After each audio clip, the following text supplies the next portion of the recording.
Bienvenidas y bienvenidos a otra sesión de repaso de la teoría del buceo.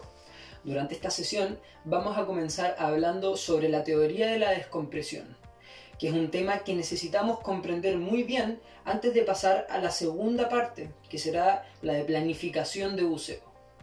En concreto, vamos a comenzar hablando sobre la historia y la evolución que ha tenido la teoría de la descompresión. Vamos a mencionar diferentes modelos descompresivos que han existido. Vamos a mencionar también diferentes conceptos que son muy importantes, muy relevantes dentro de esta temática. Luego vamos a pasar a ver el planificador de inversiones recreativas de PADI, o la tabla de planificación que nos entrega PADI. Vamos a repasar muy rápidamente algunos conceptos relacionados al buceo en altitud. También vamos a hacer un contraste entre el buceo planificado con tablas o un buceo utilizando computadores.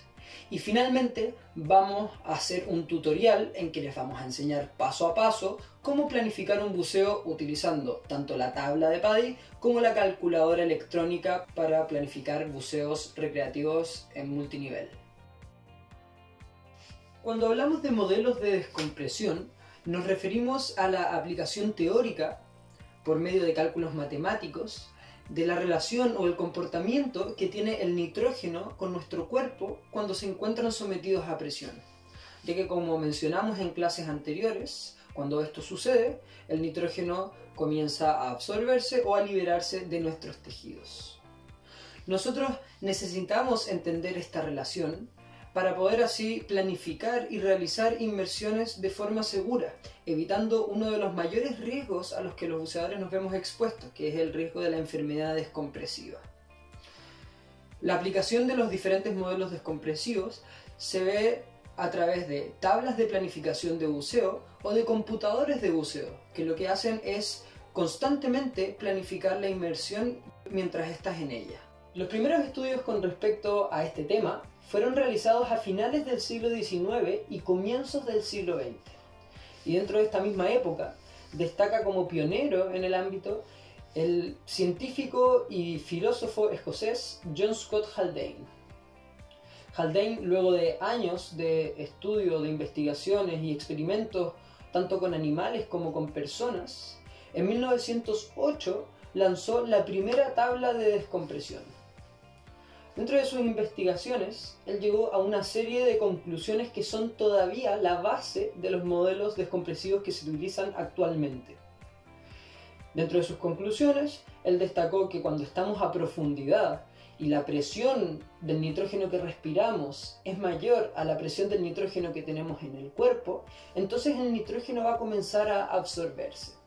Pero vio también que esta absorción de nitrógeno tenía un límite, y a este límite lo llamó el punto de saturación. Entonces observó que luego de llegar al punto de saturación, la absorción de nitrógeno no continuaba, sino que este era el punto máximo. Y por el contrario, dijo también que cuando estamos en un ascenso y entonces la presión del nitrógeno que respiramos es menor a la presión del nitrógeno que ya tenemos en nuestros tejidos, en nuestro cuerpo, el nitrógeno comienza a liberarse. Entonces el diferencial de presiones de nitrógeno que se produce tanto en el descenso como en el ascenso es el que nos puede llevar a la formación de burbujas. Él observó que cuando este gradiente de presión o este diferencial de presión era muy grande y sobrepasaba los límites, se iban a formar burbujas que probablemente provocarían la enfermedad descompresiva. Pero también se dio cuenta de que si un buceador se mantenía dentro de los límites aceptables de este gradiente de presión, entonces era posible realizar inmersiones sin llegar a tener enfermedad descompresiva. Por otro lado, Haldane descubrió que los diferentes tejidos que tenemos en el cuerpo absorben y liberan el nitrógeno a diferente tiempo y a diferente ritmo. Entonces lo que él hizo fue categorizar los diferentes tejidos que tenemos. Para esto los llamó compartimentos. El modelo descompresivo de Haldane se basaba en 5 compartimentos diferentes y los modelos actuales se basan normalmente en 14 compartimentos o incluso más. Por lo tanto, los modelos actuales son muchísimo más detallados y por ende tienen un margen de seguridad mayor. Otra observación muy relevante dentro de las conclusiones que obtuvo Haldane en sus investigaciones es el hecho de que la absorción del nitrógeno para cada tejido se produce de manera exponencial. Y esto lo concluyó al observar que en un determinado lapso de tiempo para un tejido, este iba a llegar al 50% de su punto de saturación. Y luego, al transcurrir nuevamente el mismo lapso de tiempo, se iba a completar otro 50% para llegar a su punto de saturación. Y así sucesivamente. Al tiempo específico determinado para cada uno de los compartimientos que se definieron, se le llama el tiempo medio o el medio tiempo. Podríamos entonces concluir que si es que avanzamos de 50 en 50%, se necesitaría 6 tiempos medios para alcanzar el 98,4% de saturación, lo cual ya lo vamos a considerar el punto de saturación. Entonces, el modelo de Haldane, menos conservador que los actuales, por supuesto, se basaba en tiempos medios que iban desde los 5 hasta los 75 minutos. En cambio, los modelos actuales, que entregan muchísima mayor seguridad y que son más detallados, abarcan tiempos medios que van desde los 3 minutos hasta más de 500 o 600 minutos. Más adelante en la historia, y para complementar las investigaciones realizadas por Haldane, la Armada estadounidense, que también realizaba constantemente investigaciones, añadió el concepto del valor M. Y el valor M se refiere a la máxima presión que puede alcanzar cada uno de los compartimentos para poder llegar a su punto de saturación. Entonces podemos decir que cuando un compartimento alcanza su valor M, entonces es aquí cuando se termina el límite no descompresivo. Podríamos también concluir que en inmersiones más profundas, aquellos compartimentos que tienen un tiempo medio más corto van a alcanzar antes su valor M, y es esta la razón por la que los límites no descompresivos a mayor profundidad van a ser siempre más cortos. La tabla de planificación de inmersiones recreativas de PADI que conocemos actualmente fue recién diseñada durante los años 80 y fue hasta mediados de esta década que aquellas personas que realizaban buceo recreativo en todo el mundo todavía debían planificar sus inmersiones basándose en las tablas de la Armada estadounidense, lo cual representaba un gran problema, ya que estas tablas eran menos conservadoras y eran muy permisivas y por lo tanto representaban un gran riesgo de que aquellas personas que solamente querían bucear por diversión llegaran a tener enfermedades compresivas. Además de que la industria del buceo ya estaba comenzando a tomar mucha fuerza y a ganar a muchas personas que lo estaban practicando en todo el mundo.